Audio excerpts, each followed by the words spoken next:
fahamna iga hayna haddana ardayda kuwa ugu sarreeya macalinka ugu jecel yahay ayuu madaxaas iyo macallin axmed cabdiraxmaan baa la oran jiray weliba darsadii ugu hayaa insha allah ilahay miisaadka xasanaadka waa u saaro hal gaar aan wax ku diyaarsado marka soo iskala deynaan bacashireen kusoo dhageysto ayaan tegi jiray waayo dee hadal qol laga buuxad ku dhageysatid wax adiga kugu mashquuli wax kugu qayliyo waxba kama qaybi kartid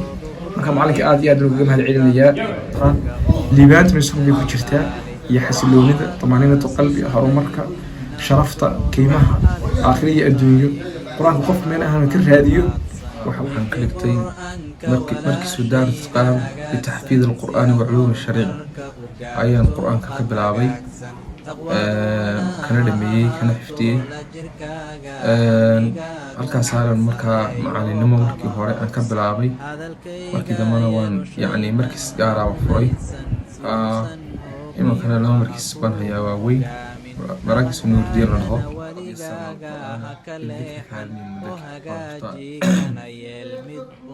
وحقبضة ووي أنا كنت فرق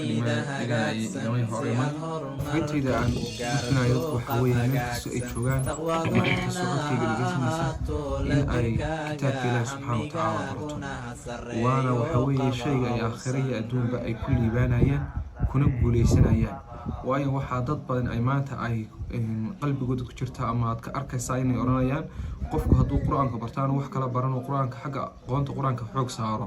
bimaana adduunyada waxa way dad aan waxa ku noolaanaya bimaana shaqo ma helayo taas ayaa markaa maxay tolay dadka in badan ku jirta alam tara ila alladhina utu nasiban min alkitabi yu'minuna bil jibti wat taqut